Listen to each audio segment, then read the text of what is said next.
paano malaman ang nakalimutang password ng ating Facebook. Kung nakalimutan nyo na po ito, bago po kayo mag-forgot password, i-check nyo po muna dito. Baka po nakasave lang dito ang inyong mga password ng inyong Facebook. Open lang natin ang phone settings. Scroll down. Click Google.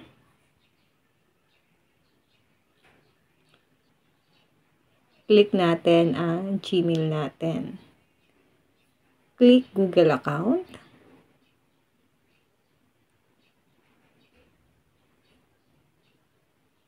Click Password Manager.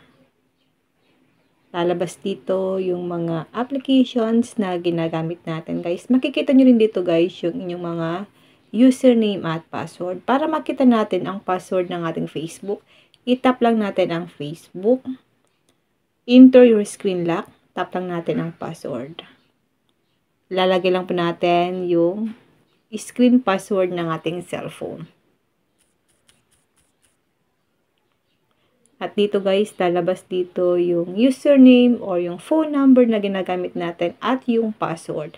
Para makita nyo po yung password, itap nyo lang po yung icon para lumabas po ang password ng ating Facebook.